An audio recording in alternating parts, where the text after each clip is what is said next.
కొనసాగిద్దాం professor Jayashankar sir ఆశయాలను. ఈ ప్రార్థన గీతాన్ని ఇప్పుడు ఆలపించారు. ఖమ్మం న్యాయస్థానం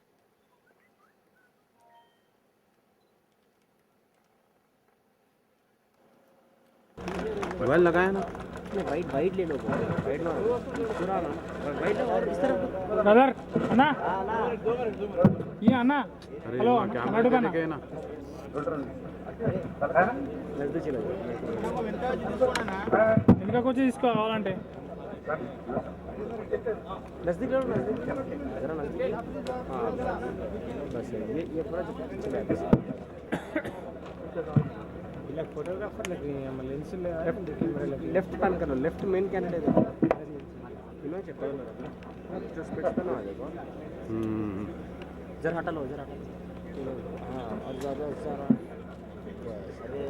बस ये मेन है।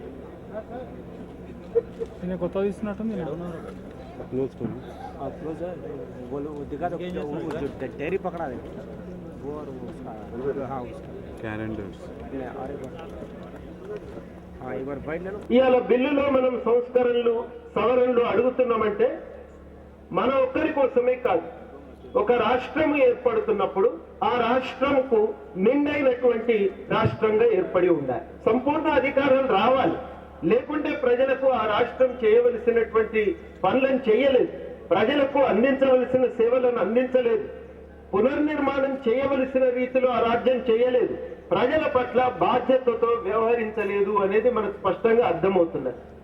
అందుకని ఇంకా సూటిగా చెప్పాలంటే ఇప్పుడు మనం ఒక వలసాధిపత్యంలో ఉన్నాం. ఆ వలసాధిపత్యాన్ని కూలదోసి ఆ వలసీకరణను పూర్తిగా నిర్మూలించి ఒక ప్రజాస్వామిక సమాజంగా తెలంగాణని తీర్చిదిద్దుకోవాలి కదా. తీర్చిదిద్దుకోవటానికి ఏమేమి అధికారాలు కావాలో అవన్నీ బిల్లులో ఉండాలని అడుగుతున్నాం. మనం అడిగిన డిమాండ్ కనుక న్యాయసమ్మతం కాకపోతే మన డిమాండ్లను కూడా ఉపసంహరించుకుంటాం. ఈ డిమాండ్లు కనుక న్యాయసమ్మతం అయితే మన సవరణలను జాగ్రత్తగా పరిశీలించవలసిందిగా కోరుతున్నాం. అందులో మొదటిది 10 సంవత్సరాలు వద్దయా ఉమ్మడి రాజధాని అంటున్నాం. ఎందుకు? మీకు సౌకర్యాలు లేవు, తాత్కాలిక ఏర్పాటే కదా, ఇంతకాలం మీరు ఉండాలి అనేది మనం సూచన చేస్తున్నాం. రాజధాని మీకు దగ్గరగా ఉంటే మీకు సౌకర్యం, మా రాజధాని మా నియంత్రణలో ఉంటే మాకు ఉపయోగం. మేము అడుగుతున్నది న్యాయసమ్మతమని మేము భావిస్తున్నాం. గవర్నర్ కు ప్రత్యేక అధికారాలు ఇవ్వవలసిన అవసరం లేదు, తెలంగాణ ప్రభుత్వాన్ని విశ్వసించమని కోరుతున్నాం. ఈ ఉద్యమమే ప్రజాస్వామిక విలువల కోసం సాగిన పోరాటం. అట్లాంటి ఒక ఉద్యమం ప్రజాస్వామిక విలువలకు వ్యతిరేకంగా వ్యవహరించే ప్రసక్తే లేదు. కాబట్టి మాపై విశ్వాసం ఉంచి ఈ అధికారాన్ని ఇక్కడి ప్రభుత్వానికే ఇవ్వండి. కావాలంటే మానిటరింగ్ కమిటీ పెట్టండి, ఏమన్నా మీ దృష్టికి వస్తే సూచనలు చేయండి, ప్రతిపాదనలు పెట్టండి అని మనం కోరుతున్నాం.